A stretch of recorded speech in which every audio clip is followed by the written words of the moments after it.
Hello, everyone. Welcome back to the We Have Issues podcast. Today we will be with Marcus Jackson. He will be telling us about his organization. He's the executive director of Advocacy Based on Lived Experience. And we will get into all of that. As you recall, I'm Chris. I'm Matt. I'm Carvell. All right, and this is Marcus. Marcus, would you please feel free to introduce yourself and your organization and let us know what everything's about?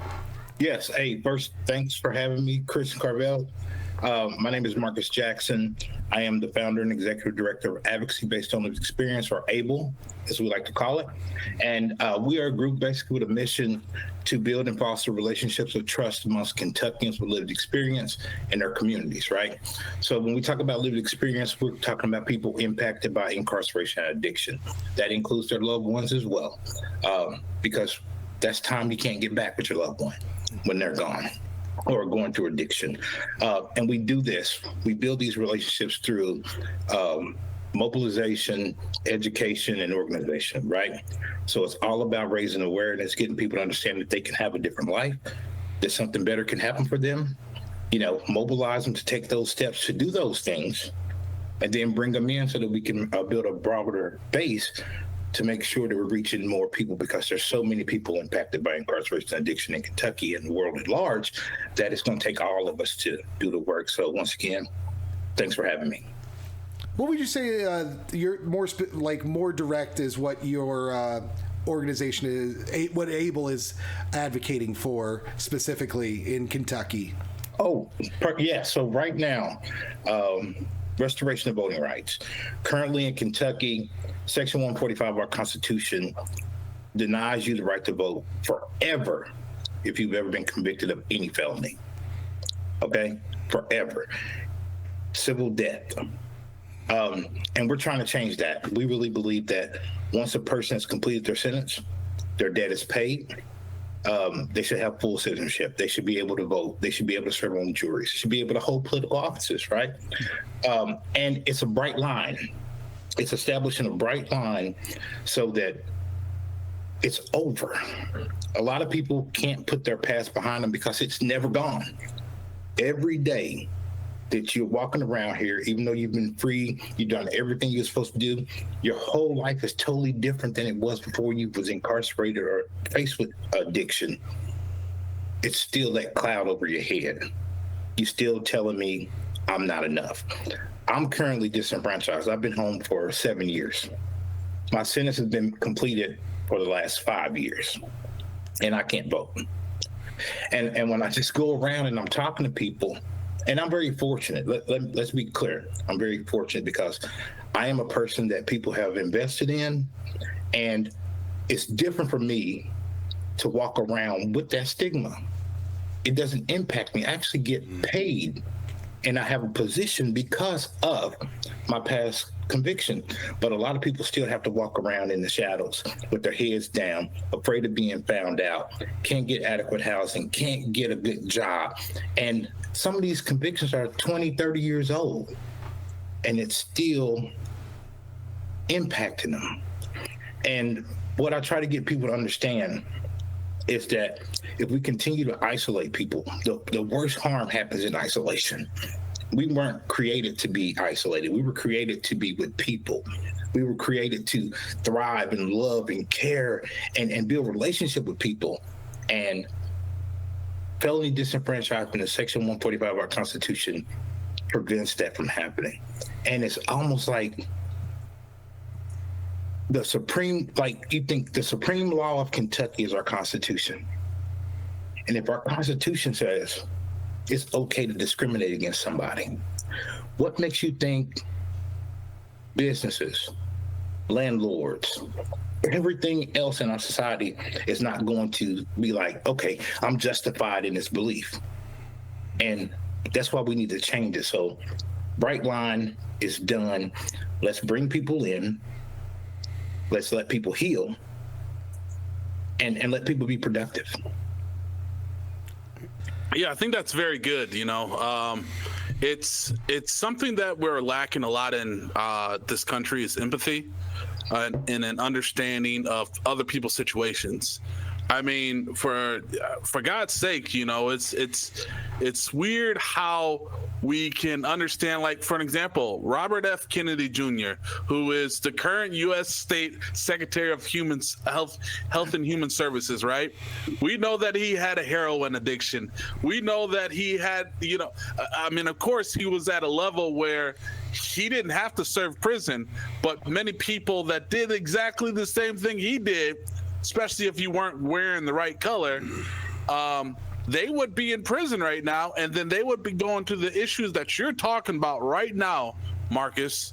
And this is the thing about it, right, that people are not quite understanding. Everyone deserves a second chance, regardless of who you are, a third chance. And what you pointed to, Marcus, is that some of these people have been out of prison for 15 years. Yeah. Like, what does it take? 15 years. Somebody should be allowed to vote. Somebody should be allowed to be like a citizen, a stand-up citizen in the U.S. and not be held because something they did 15, 20 years ago that the system has already forgiven them for. As the years go on, I think I can recognize, and a lot of people can recognize, that our society is becoming less and less forgiving, and less empathetic to other people's situations, and that's sad. That's very sad, and some people, they get a little bit more leeway than others, because everybody suffers. It doesn't matter what race you are, actually, in this day and age. Everybody who's been in the prison system, and they come out and they actually change their life for the better, it sucks because the society doesn't care, and that's something that we're all dealing with. I was just talking to Chris earlier too about this, is that Kentucky is much more different than Michigan, where I live, where Michigan, felons, they have the right, their rights are automatically restored to them as they're being released to prison. This is common sense. It's like, you do the crime, you pay the time, but your time is paid. You get out, you don't have to, you should be able to vote. But even still, prisoners, people who come out of prison in Michigan, they still have issues they have to deal with. I have a lot of family members, some have since passed, that were in the prison system. And when they got out, that burden fell on me to try to help them, because, not a lot of people wanted to help them. Right. That's tough, right? That's really tough. So it's, it's unfortunate, because a lot of people, they don't know someone that is going through that exact issue that you're talking about, Marcus. And because they don't know someone that's been through that issue, they can't relate. And when they can't relate, they'll just talk nonsense out of their mouth, Carvell, you brought up RFK Jr.'s, past, and other politicians and stuff have had, felony convictions and things like that. And you also brought up race. Do you think that this disenfranchisement of felons' voting rights is kind of a measure used to disenfranchise minorities and other people who, due to systemic oppression, find themselves in the wrong side of the law a lot of times? So, yeah, interesting. So when you think about disenfranchisement policies and when those started going into effect, right, that was right around the time that Black men had the right to vote. So when you look at a lot of the Southern strategy, the Solid South strategy was about how do we prevent Black men from having the right to vote. And when you look at Kentucky specifically, we had, our first constitution was in 1792. No mention of felony disenfranchisement. in the second Constitution was 1799, and then 1850. When you get to 1850, Kentucky, the United States was changing a lot. So Kentucky put a clause in their Constitution that said that you had to be a white male to be eligible to vote.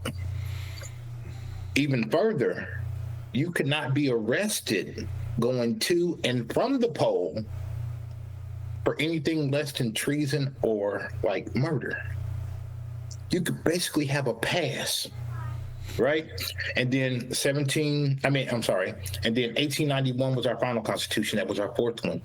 And in that, it followed the lines of the Solid South. However, in Kentucky, they never really spoke about the racial amicus of their efforts, right? It mirrored the Solid South strategy, but they never intentionally talked about it. And the nerd that I am, we went back and looked at the transcripts and you know, the minutes for the Constitutional Convention, and in that they spoke about public corruption. Our state treasurer a few years before had basically left the state, all the money from the state, and ran off, right? So in that moment, it was more about how do we limit public corruption, right? So similar to the way it is today. Oh, I can one-up you. You say bribery, I'll say this. Oh, I can one-up you on that one. You say this. It just got tougher and tougher till it was all felonies. Understanding that public corruption crimes can truly have an impact on our government and our elections. Do you really feel like someone that is trafficking in narcotics, which is a felony in Kentucky, they're going to have an impact on public corruption at the poll? Like, I mean, like, it really doesn't make any sense, but it's still that strategy that shows up today. It's like, look at me, I've done wrong as a politician, and we should hold ourselves accountable, but we don't, and we put it on the people, right? It's the same thing that's been happening from 1891 here in Kentucky. Is watch this hand, and I'm digging in your pocket with this hand. It was never about the citizens. It was always about our elected officials. We just got caught up in it. Yeah. So as far as race in Kentucky, there was a time we had delegates. We had Delegate Applegate is one of them that was a part of the Solid South strategy. So yes, he was destined to keep Black men from being eligible to vote. But when it came to our Constitutional Convention, they never even mentioned race. They were really talking about public corruption crimes. Oh. That's quite progressive of Kentucky at that time. Yeah, I'd love to see it. Marcus, I kind of wanted to add it on to what you were talking about. And, you know, we know why everyone here knows what the 13th Amendment is, right? Mm-hmm. We know that's the abolishment of slavery. Well, the abolishment of slavery, unless you are a felon, convicted right? of a crime. Unless you are convicted of a crime. Except as punishment for a crime. But here we go. The 13th Amendment, I could be wrong, but I don't believe the 13th Amendment exactly. It's either the 13th or the 14th Amendment that said that. I'll have to look at it. But what's really important and what's really interesting to look at and understand is why the 14th Amendment was necessary, because the 13th Amendment should have said it all.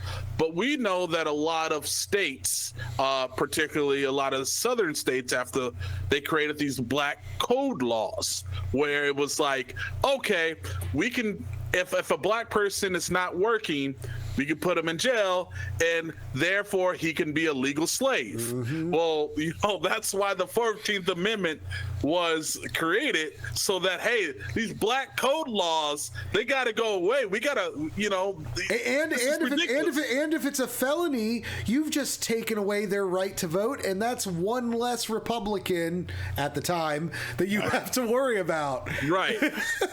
Exactly. And, they weren't citizens, so you can't vote, stuff. And there was no equal protection. And, the due process, you just say a black man did something, throw him in jail, and there's no due process. That's kind of one of the things that we're fighting about today. So the idea is not that, okay, so I've mentioned to you guys before, and this is something I always live on. It's not the laws that are broken. It's the people that are broken. The people are broken, and the people are always trying to manipulate or trying to go over or trying to find ways through the law. So that tells you that idea that people have the issues, right? So the 13th Amendment was made perfect. Then you have to make the 14th Amendment. What we got to understand is that spirit still exists where people are always trying to find a way around the law. People are always trying to find a way around what it says that you cannot do. This is just human nature.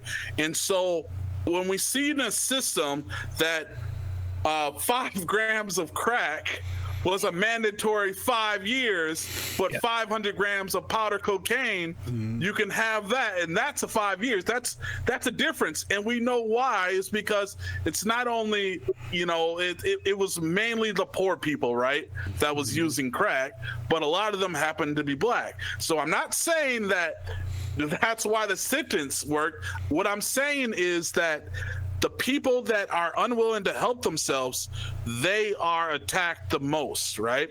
So it could be poor whites, or it could be blacks, but nobody has a voice for them. And that's the problem. Nobody's talking up for them.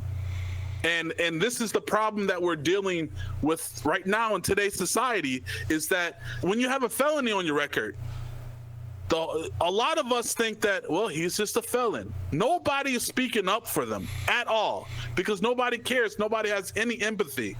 But the truth of the matter is, you got to understand that if somebody, this is how God treats us, right? This is how the Lord Jesus treats us. If you make a mistake, he died for us on the cross. We are forgiven, right?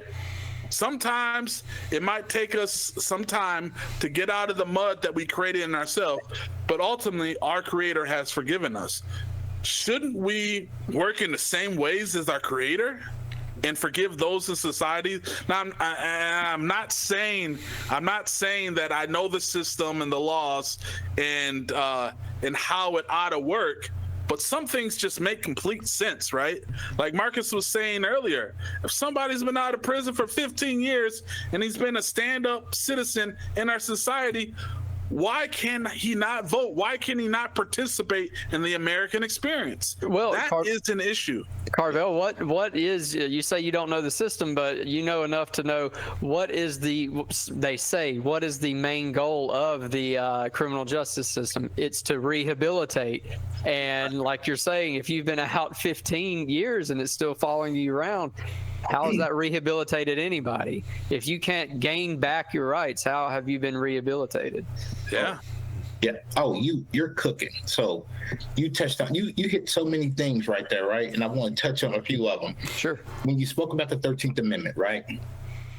Remember when I was mentioning how Kentucky had the 1850 Constitution that said white male citizens? We never succeeded from the Union. We never. So the Reconstruction Act didn't impact us, right? But it was that clause, that white male citizen language, that forced us to change our Constitution. That's one. So 13 nerded out on it, had to learn the ins and outs to even know why the 14th Amendment was necessary, right? You also touched on, like, in the rehabilitation position, prisons have gone away from, we label it rehabilitation because it makes people feel good. The reality is it's punishment. So with ABLE, we look at it, we understand the narrative. People are objects of punishment. So you do something wrong. you must be punished, or you spare the rod. Well, see, I've battled with that my whole life, because what does that truly mean, right? Does that mean that I have to physically harm you, right? And so what we know, what we've experienced is this: there has to be healing, right? There has to be development.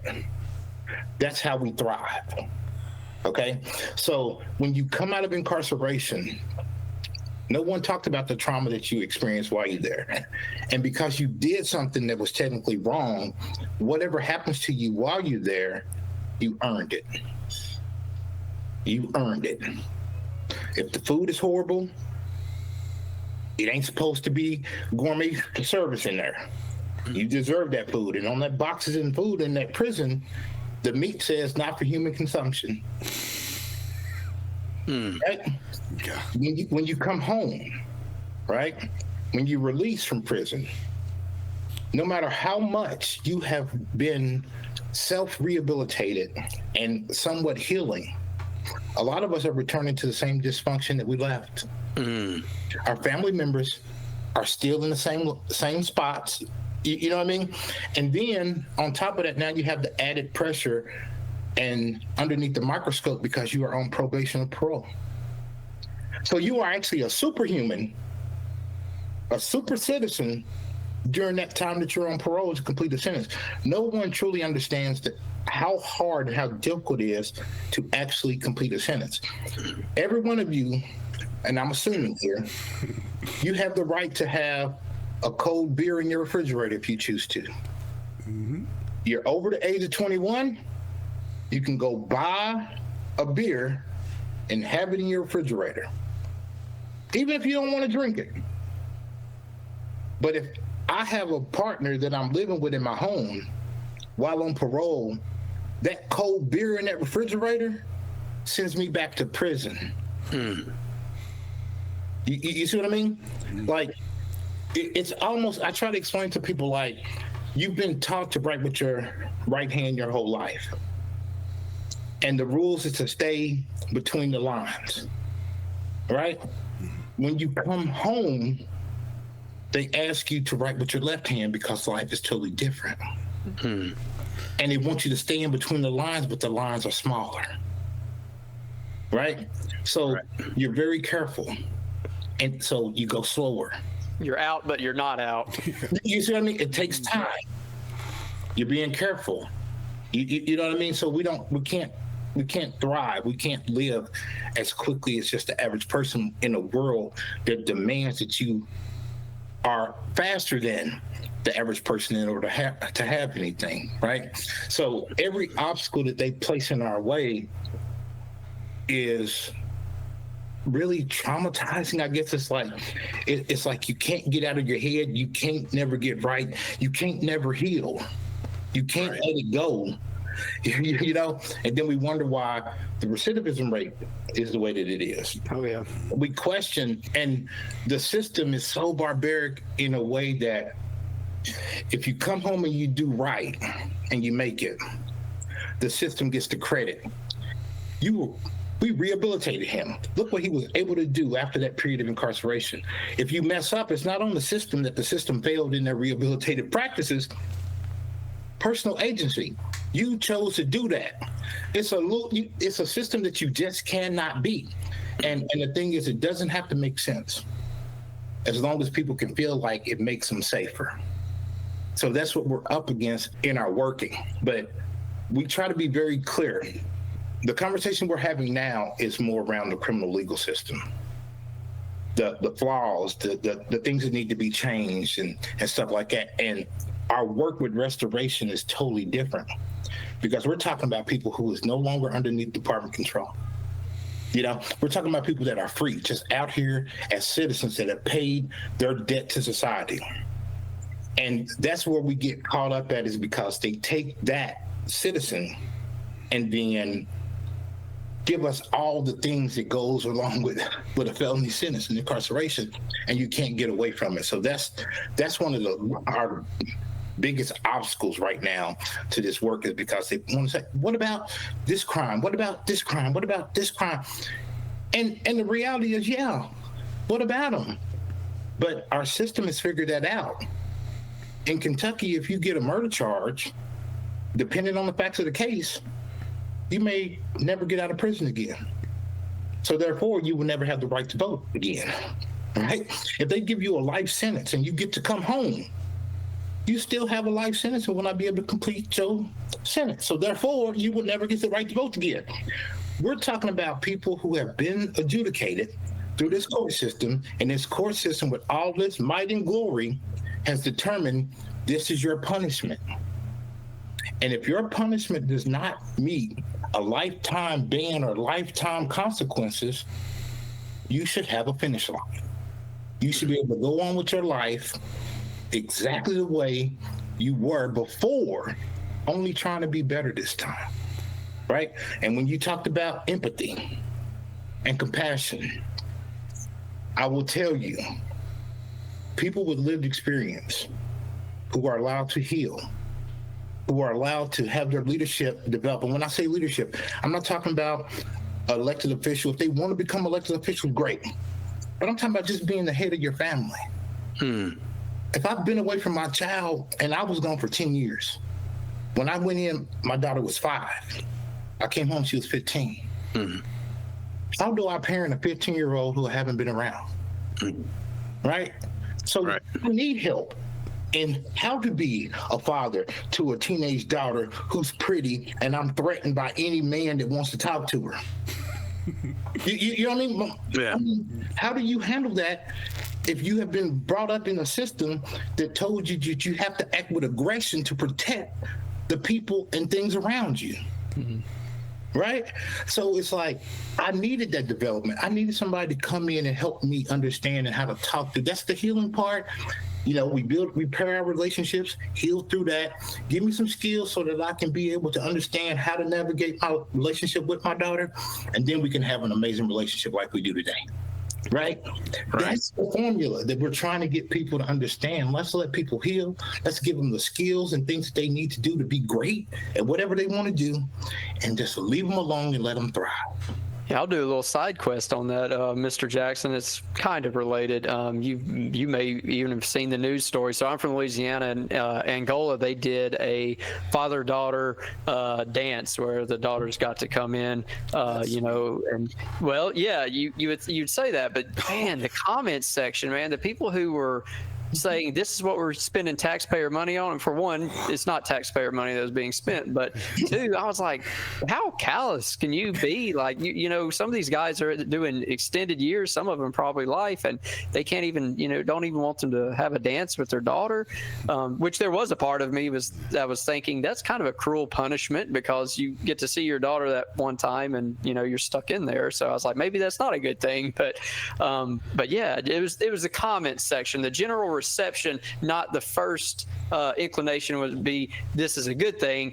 It's to who's spending whose money on this. I don't know. I felt kind of bad about that, man. That I didn't like that one bit. Yeah, hurt people.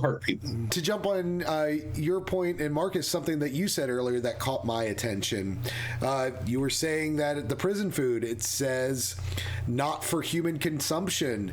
To me, that just really highlights how we as a society view felons as something less than human, less deserving of the rights that humans have. I know that is, you know, for the American Solidarity Party, that's like one of our focuses on humanizing the dehumanized and showing that there is value in every single human being, and that, you know, we are all God's children at the end of the day, and that we all deserve the same love, the same care that we would show anyone else, because how else are they going to get to that point? I mean, Marcus, when you were in prison, what would a father-daughter dance have meant for you? Like, say your daughter's 12 years old, to have that one day that you could just enjoy to be with her. What would that have meant to you? I had that experience, right? Ooh. So, just to take you on the path, right? So, I had played football for the University of Louisville, right? I was on the Schnellenberger team, Fiesta Bowl. I mean, like, life was good. So then I ended up going to prison the next summer. Right? While I'm in prison, that was the first time, like, I thought the police, the prosecutors, the Department of Corrections, I'm like, these are my people. Like I ain't done nothing wrong. I can tell them, you know what I mean? Like, and they'll work this out. That never happened. Okay? It never happened. It took 20 years later. I got out, got in trouble, went back, got in trouble. And then 20 years later, the people that committed that crime that I was sent to prison for confessed to it. Right? So my experiences in prison, like, I went into prison an athletic nerd. Survival made me come out with limited opportunities and resources to make me naturally pick up what was going on in my community. Right? That's how I got into selling drugs. I did 10 years at Kentucky State Prison for marijuana. People will not, right? When I say marijuana, it's like, no, you had to do something else. And in Michigan, no, I believe it. That's why I'm shaking my head. In Michigan, Kentucky, I get people. I drive Uber and Lyft in Michigan. They just come in my car smelling like it, smelling like they smoked the forest. Exactly. So while I'm in prison, like, I have an experience, like, my grandmother, like, my rock. My grandmother's always been my rock. Like, no matter what I was doing, that woman was going to be there for me. And into my bed, she came in and she was just like, you need to stop letting what you think people think about you dictate the way that you show up in this world. My grandmother we kick it. We're cool. She's my partner. But she was being a little harsh that time. And she didn't tell me she was sick. I didn't know that was the last time I was ever going to see her again, right? And she passed away. And in that moment, I'm like, oh, no, never again. I'll never be here again. Can't attend the funeral, things like that. So I got to work, right? I got to work. And I got that affidavit a few weeks after that saying somebody confessed to the crimes, things like that. So now I'm just like, okay, I'm here for a reason. Not just to be here and be ignorant, right? Like, I'm here for a reason. There's a bigger plan for me. So I started working in there. And at Eddyville, there's a sign over the door that says, all ye who enter, abandon ye all hope. And this sign is right above the door where they strip search you when you come in and out of prison for visits and everything, right? So that sign bothered me. And I talked to the warden. I'm just like, hey, that's a horrible sign. The warden said, I agree with you. Nobody has ever talked about it before, right? So they took the sign down, right? So now I'm on 80. I feel like I can get anything done if I think it through, plan it, and work towards it. So we have it's called Inside Outside Dads. That's the program. Mr. Roger Mitchell, one of the best people I ever met, ex-military, he was working at the prison. We talked about what we could do for fathers. And we had a day with our daughters and our children. Oh, yeah. And I mean, so lovely. We put it together and we had this. So the three-legged races and stuff on the inside. I mean, one of the best yet worst moments of my life because she had to leave. Right? It was, and then your mind just starts running. What if? What could? And I mean, it just sends you down this hole that it's like, man, it's gut wrenching. You know what I mean? But it's also inspiring in a way too, because it's like, I'm going to be the best person I could ever be when I get out of prison. Like, I'll never be back here again. So to answer your question about what it meant the world for the 4 hours that our family was there, even in the khaki outfits with the ID attached to your pocket, I still felt a little bit more human than every other day that I walked that yard. That cloud that covers Kentucky State Prison was lifted, and sunshine. you may feel like the sun would be out, but the sun wasn't out while you're incarcerated, right? Like you can't see the beauty of anything while you're in there, even though it may be beautiful and right in front of you. But for those hours that our kids got to be in there, oh shit, we're on top of the world, you know? I love that. That's the sort of thing, you know, how can anyone hear that kind of story and think that people aren't being rehabilitated, people aren't becoming productive members of society? One thing I did want to bring up, I did read that in 2019, Governor Andy Beshear issued an executive order to end the blanket ban on voting for those with convictions. Can you kind of explain what that does and how that did not actually lift the felony and why Abel still is here trying to advocate for people to this day? Yeah, so 2019, bless his heart, Governor Beshear issued an executive order that automatically restored voting rights to people with non-violent offenses. Okay? However, the catch to that was that it's not all non-violent offenses. It's some. Right? My 1992 conviction was technically a non-violent offense because it was second-degree assault. He excluded it. So what's even more harmful with that executive order, it doesn't include people with out-of-state convictions. I read that.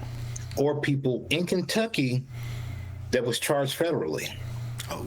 So, Carvell, you and I can be in the same county with the same exact charges, but the federal government chose to prosecute me instead of you. By Beshear's order, you get your rights back, I don't. Makes absolutely no sense. And to further, one thing I would say about Beshear, I don't have a lot of positive things to say about him, but one positive thing I will say about him is this. He has created a workforce in Kentucky around second chance employment. He has created a recovery-ready Kentucky. So a lot of people come to Kentucky for the job, the workforce, for second chance employment, and also recovery and rehabilitation. So in Michigan, as you said earlier, in Michigan, you have the right to vote when you leave prison. So in Michigan, you vote. You've been voting. You come to Kentucky thinking that you're okay. You're not. And we have opt-out voter registration. So when you're trying to be a law-abiding citizen, you're trying to be a responsible citizen, and you go to our DMV and they ask you, you want to register to vote? You've been voting in Michigan because your rights are restored.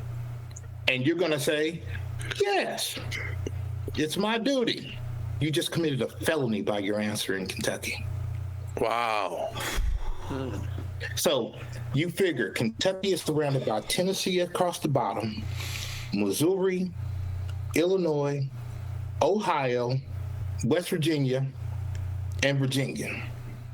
And the majority of those states around us have automatic restoration of voting rights.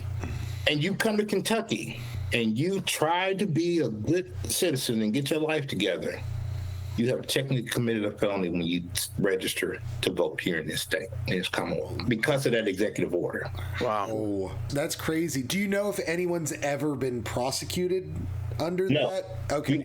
We hope no one is ever prosecuted for. My God, that seems terrible. But yeah, I mean, that would just be another means to disenfranchise. They probably just spoil the vote, though. 100%. It's just sad. It's really, I mean, like, I know for people, if you've had a felony, the fear of an additional felony can be overwhelming, especially when you're on the right path. Right. Right? Like, you're doing everything right. And then you're set up like that. That should be taken into consideration. We've spoken with the governor's administration. They aren't doing anything about it. They're well aware of it. And hopefully, before the governor leaves office, he corrects it if we don't have a constitutional amendment to correct it.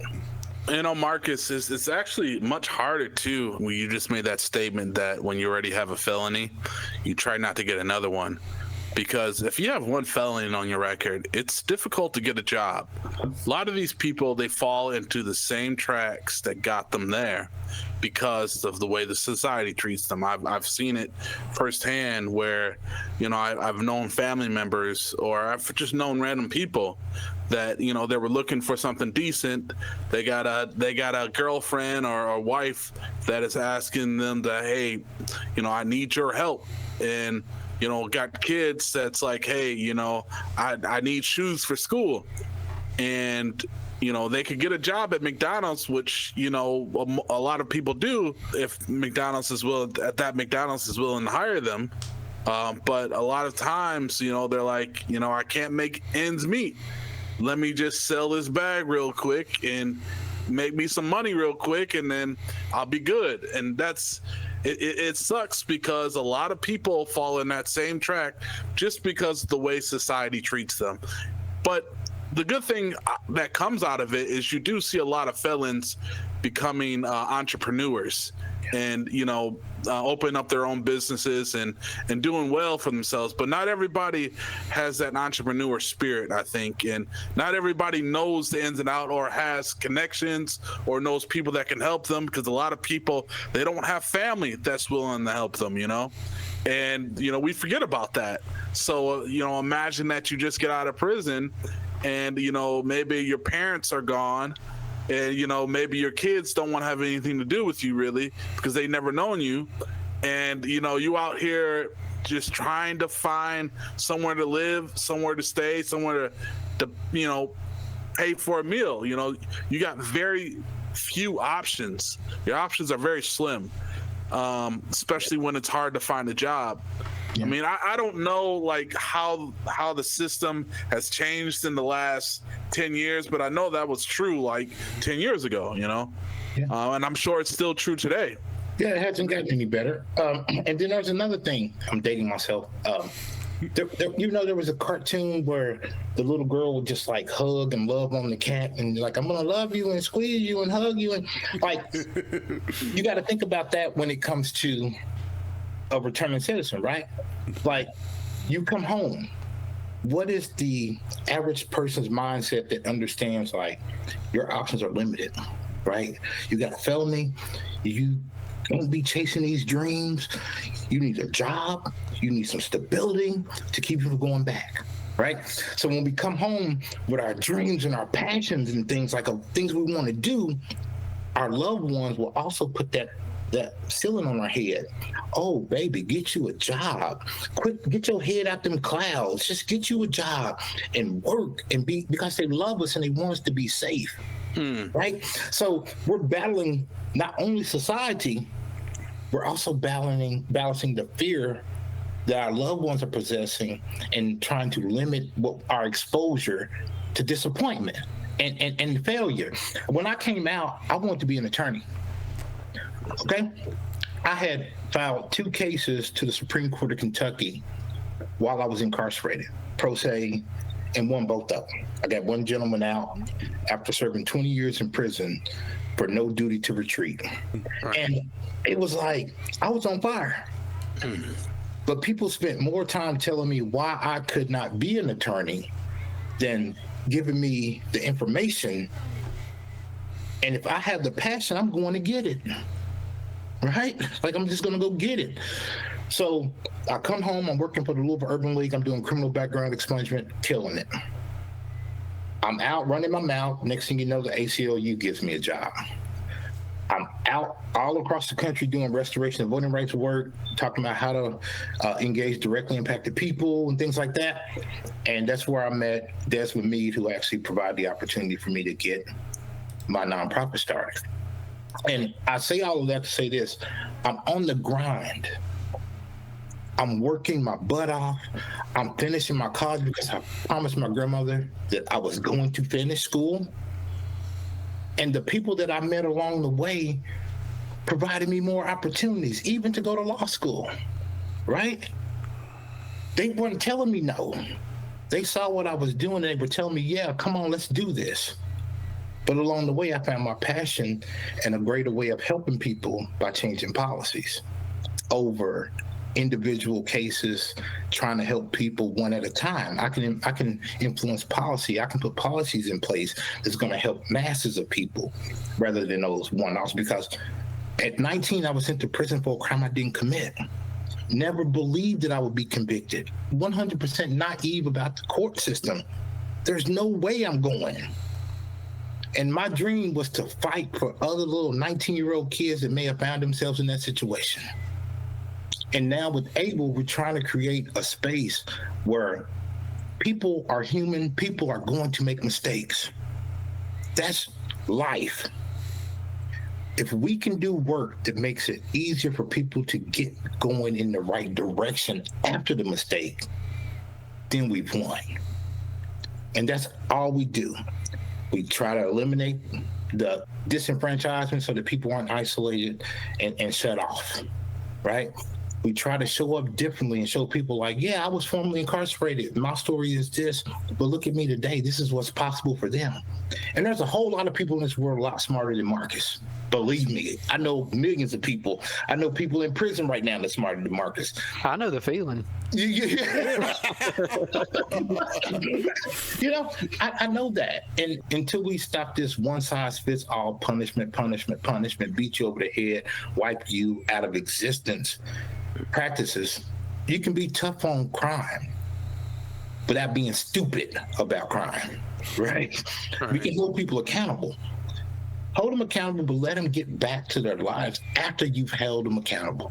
My bachelor's is in criminal justice, which I graduated in 2014 and never used it, so don't remember a lot of it. But I do remember the literature, the coursework. It didn't present a system that was well and functioning, a healthy system. Everything was like, it's broken, it's limping along. How can we make this work the best that we can? So the simple fact that the coursework was laid out like that, somebody at some level knows that the system doesn't work. It's just, like I said, it's literally just limp it along as long as you can. What do we do, though? Yeah. I mean, what do we do? And you know who has to answer? You'll always hear me say this. Those closest to the problem are closest to the solution, but furthest from the resources, right? So the thing is, if you have people that's been through it, our lived experience, we have an answer for it. We know how to fix it. But the system is set up, society is set up so that we can't trust you. This is what drives me crazy. You're telling me someone that committed a crime does not care about safety. They do not care. They don't want to be safe. Right? Like, really? Like, I don't want a home that nobody's going to come into and rob me and kill me and my family or steal from. Like, really? We care about public safety. You know what I mean? It's probably more, we probably care. I think we see it differently, and we're more cautious than the average person when it comes to public safety. So we have some answers.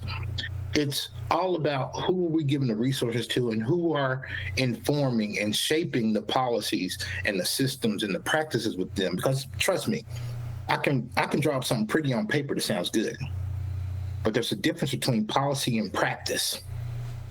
Right? There's clearly a difference. And the people with the lived experience has done the practice. So we also have, we know how to navigate those things and to close some gaps that other people wouldn't consider who haven't lived it. Marcus, I know that we've touched on this a little bit in private conversation, but I feel that it's important to get it on the podcast. I think most people can say that you probably should have the right to vote. Like, you should have your voting rights restored. You've done everything right. You are advocating for others. And I'm sure you can think of dozens and dozens of people who, absolutely everyone would agree these people deserve to have the right to vote. How do you handle those situations, though, where public opinion can be very against, you know exactly where I'm going with this, where public opinion can go against someone who has been convicted of a crime. And in Kentucky, one of the biggest cases this year has been Ronald Exantus. He went in, for his crimes, served his sentence. He came out on early release thanks to one of Beshear's programs. And a lot of people might not know the details around Ronald Exantus, not to go into too much detail, but if you would speak to that a little bit and, tell us, how does he play a role in this advocacy based on lived experience? He's the boogeyman. Mm-hmm. He is the example that people will use to deny us our human rights, okay? Mm-hmm. And we have to be clear about it. Like, we really have to look at what the situation was. So he was charged, or he was convicted of something other different than what people are outraged about, right?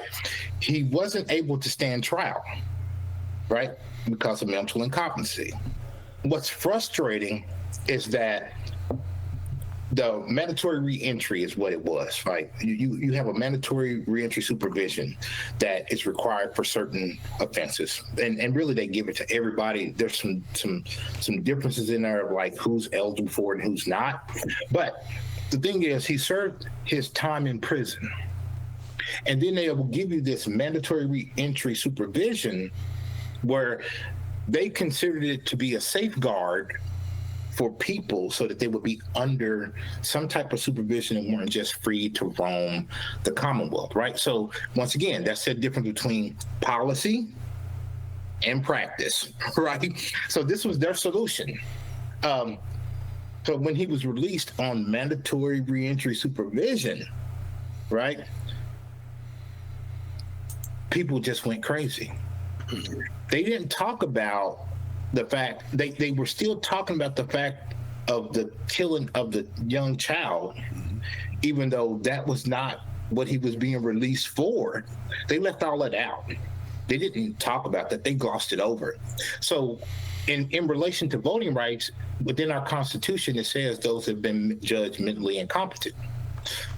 He can't get his voting rights back, right? Like, the system has a way of working things out, and I think sometimes people want one thing from the system, then when they see that it doesn't work, then they're outraged about it. But the parole board had absolutely no control over them because we have a mandatory 85% on certain charges. So after you serve 85% of your charges and you're eligible for a good time in that during that sentence, so there's only 15% left over, he's coming home. Right? Like, he's coming home. It bothered me that people will be so vicious to threaten the parole board. Mm-hmm. Right? And it goes right back to like hurt people. Like, so misinformed, miseducated. I mean, just hateful. I don't know any way of saying it. Hateful, right? The system is what it is. Change the system, right? But when people complete everything that the system requires from them, leave them alone. If you want every charge to be a life sentence, go to that state capitol and legislate for every felony convicted to be a state. The people won't support it, right? The people just wouldn't support something like that. So therefore, quit moving the goalpost on people just because you have some outrage. No one talked about the Commonwealth attorney in that situation. If the man is mentally incompetent to stand trial for the defense, make that public knowledge. Don't let those stories continue to fester around, this is what he did, this is what he paid the debt for, and it's just misinformation. Tell the people the truth, but it's rare that we get the full truth about a situation. And going to Florida, having Florida, he made the Florida news. I mean, like, he made national news. And it was like, y'all don't even know him. Mm-hmm. He made national news. Let's get him back to Kentucky. How long can they keep him here in Kentucky now? I mean, if people are going to be honest, they can't give him no more time. He can only do that 15% that he had left. And then he's going to come out again. And what are people going to say then? Whose fault is it? He should have been in forever. That's what they're going to say. But he was declared, not guilty of the crime due to mental incompetence. It's kind of ridiculous, Yeah. A horrible act. Yes. Horrible. Very awful. If you guys haven't read the story, probably don't. It's pretty terrible, but I think it's more of a systemic failure. If it is a failure in any regard, it is a systemic one. I think it's a bigger issue too. Like, yes, it's systemic, right? But also, are we even addressing mental health issues in this country properly? Oh, we've talked about that so many times here. Marcus, we can't even get regular health care. How the hell are we going to get mental health care? Well, it's so important too, because like you're saying that there's this perception of felons and people who come out, and like Mr. Jackson's saying, there's good people that go in there, they serve their time, they better themselves while they're in there, they get out and they want to turn their lives around and pick up, kind of where they left off. But there is that perception, and I feel like a lot of that perception is coming from, we treat mental health cases like these criminal issues, and now the line between has been blurred. And so you do have people who they probably won't ever be rehabilitated. They're mentally insane. Yeah. But now they've gotten into the general population, and now people have that extreme perception of everybody who's in the system. Once again, showing you the right hand and hiding the left from you. So the reality for me, in my experience, is this, right? So how are we really ever going to address the issues of criminal justice and rehabilitation if, like you said, we're filling it up with people that have mental health issues, right? Like, two different treatments, two different approaches to it. And I think one of the hurtful thing is, like, in this land of the free, this home of the brave, right? We have people that are constantly struggling and walking around every day that's not only a threat to themselves, but also others. And we're too worried about the person in their apartment that's choosing to smoke marijuana and locking that person up and using taxpayer dollars for those type of prosecutions for crimes that people really like. There's no good crime and bad crime, just to be clear, right? But there is a difference between nuisance and I'm mad at you crimes and you need to be punished crimes, right? So these are lower level drug offenses and things like that. If you can get people help through recovery and things like that, and we're doing better because we have a lot of drug courts and things like that we can actually put people in that are getting better, that are helping. But we spent too much time incarcerating the wrong people. And that prevented us from being able to truly rehabilitate those individuals who needed rehabilitation. Because if you've ever been on the inside, when I had to do the mandatory 10, had I not been advocating for myself and really forcing my way into programs, by the policy, you can't start taking programs until you're 4 years to the parole board or release. So on a 10-year sentence, you're telling me for the first 6 years, go animal. And we'll try to work on you in the last 4. You know what I mean? It's like it's a Band-Aid on a bullet wound. Rehabilitation is every day. Every day. Everything that I do should be focused towards where I want to go and what I want to be when I come out. And no one ever asked me when I went in. They asked me my name. They asked me a whole bunch of other stuff. But nobody ever asked me, what do you want to do? What is your dream? What was your dream before this happened to you? And this is how we're going to help you get back to that dream after incarceration, right? To me, that's common sense, because if I know what your interest is, then I can help to foster and nurture you in that direction. Getting up and making your bed in the morning, understandable. But take this basketball, take these weights for the next 8 years and just have at it. And then, oh, you're getting ready to go home. Let me change this whole 8 years and trauma and hurt that we've caused and try to get you right. To, it's like putting lipstick on a pig. Let me make you pretty to send you out here to the world to show you how good we are or how good we treated you. It makes no sense. One thing that I love about this topic is that we get to shine a light on people who are, for the most part, kept in darkness, who are kept hidden away because they are either embarrassing to us to admit, or we just want to ignore their pains so that we can focus on thinking we're the better people. I think that there is no reason for someone who has served their sentence shouldn't be able to vote. To me, that would be like, I don't know about you, but I get speeding tickets. If I ever got a speeding ticket, if that disenfranchised me from voting, would that be acceptable in your eyes? I don't think so. Our current president is a convicted felon right now. So, I mean, that's the highest level of governance. So what are we going to say to that? Like I said earlier, I think the party can really get behind this as a platform plank, and I'm going to go so far as to say at our next convention, I would like to put that as one of our party planks. In our official platform, that this is something that I'm absolutely not going to forget. And Marcus, thank you for again bringing this to light. I think in regards to our party, I definitely feel that our conversation here, which is a really great conversation, a really great learning opportunity, our party would agree with us. They would probably emphasize that the importance of life, right?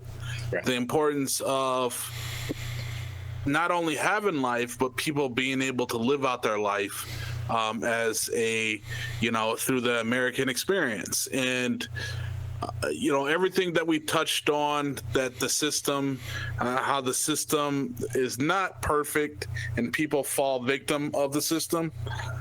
This is definitely something that we all acknowledge, that we lose the ability to understand each individual case and understand that not every person that does a crime is just a horrible, awful human being. A lot of people are just trying to, live a good life.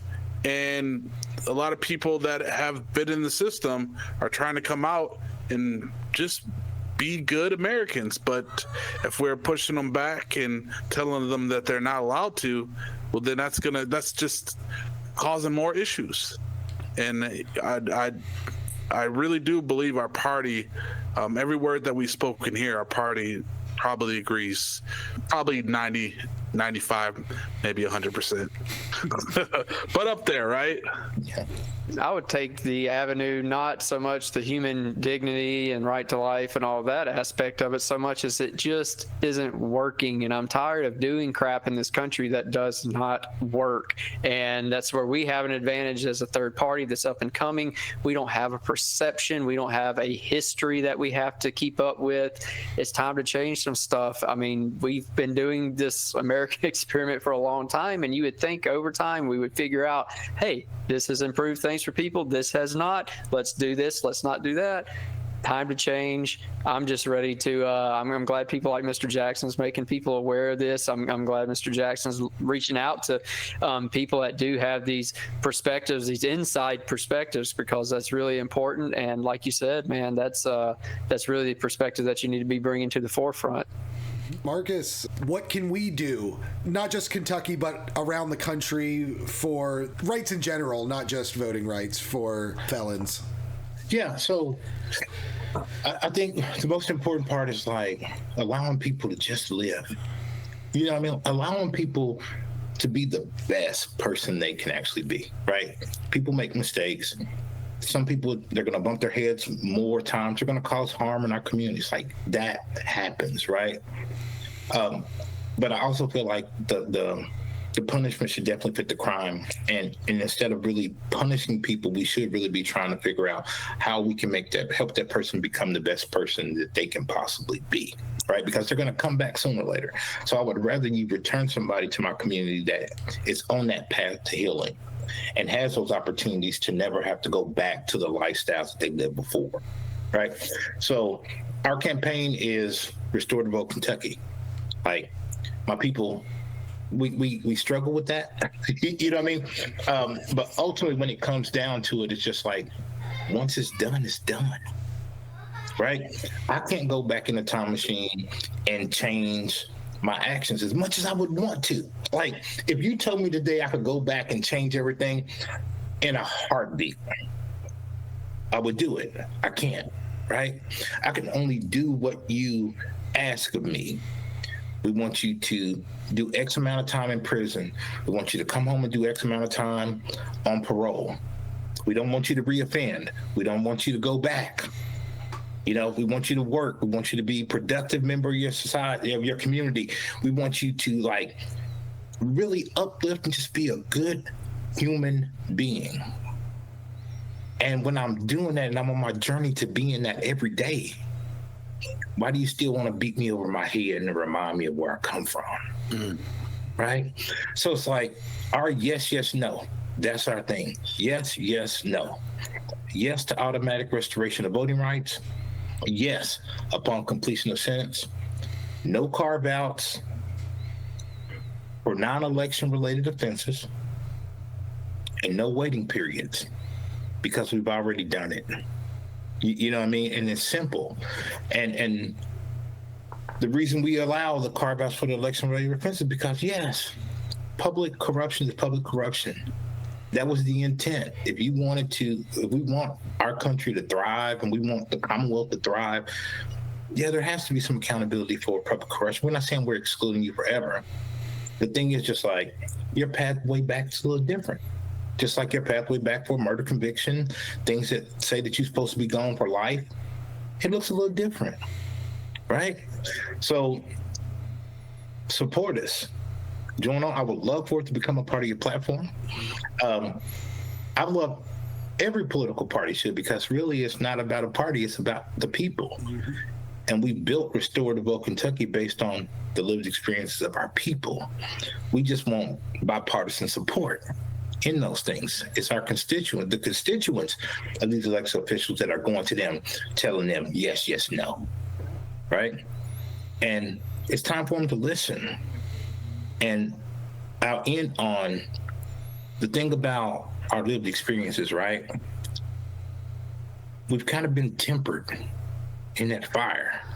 I can't, the parable in the Bible where it speaks of, like, he left, the son wanted his inheritance and he left, and he went out, he found himself in a pigsty, and he came back home and his father just received him with open arms. It's like it never happened. You know? The prodigal son. Yeah, that's what a lot of us have gone through.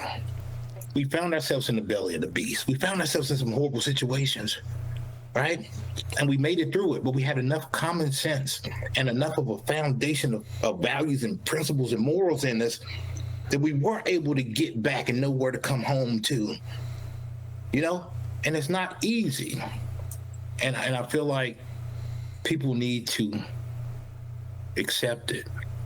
People need to lean into that. People need to let people who've made mistakes heal and thrive and make this Commonwealth better, and all across the world. So thank you. All right. And Marcus, how can people reach out to Abel who might be interested and who might want to improve the advocacy? Okay, so we have a website. It is able-ky.org. Go on there. Right now it's under construction. We're still doing some things. We want to add some resource pages for our people who's coming home so that they can know where to get the help and assistance that they need. And you can sign up for our newsletter to stay in the loop. We also have the link for Restore the Vote Kentucky, where you can join as an individual at 3 different tier levels where, hey, you just may support it in a way that if you have something on social media, we're just going to share it, right? Like, simple too. I want to hold an event You know what I mean? And we can help facilitate resources to help people hold those events. And then we have an organizational sign up as well. But the most important thing is like, our slogan for ABLE is everybody ain't able, but anybody can be, right?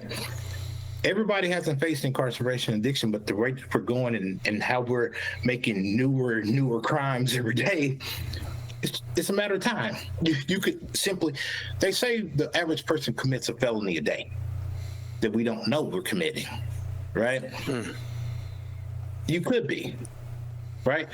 But we also operate on the belief that like everybody has their own light in them. So if you simply want to speak to your elected official and say, hey, I'm your constituent and you should support the automatic restoration of voting rights, that's perfect. If you have a neighbor, a loved one, or anybody that's going through it, it's like, show them some grace.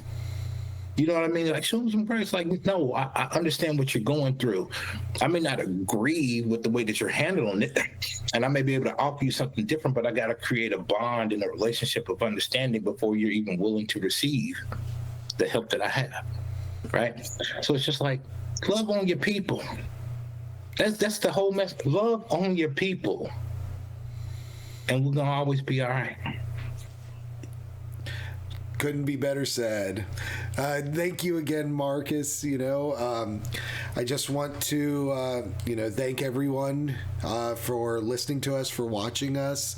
Things coming up again. Keep on the lookout. We will be joining the End the Two-Party System Network coming up January 5th. We will have, links to it and everything when all that is sorted out. And on another note, hi guys, I'm Chris Osterkamp. You might know me from the We Have Issues podcast.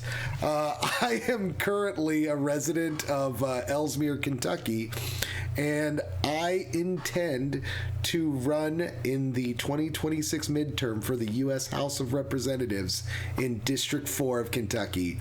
Thank you all. I don't have too much structure set up just quite yet.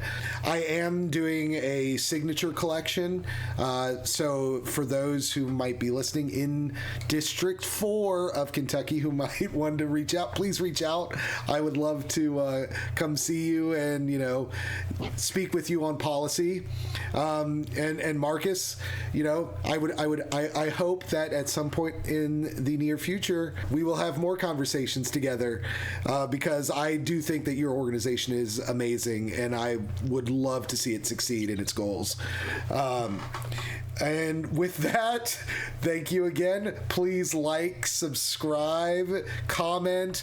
We love hearing from you. As always, I'm Chris. I'm Carvell. I'm Matt. And thank you for listening to us.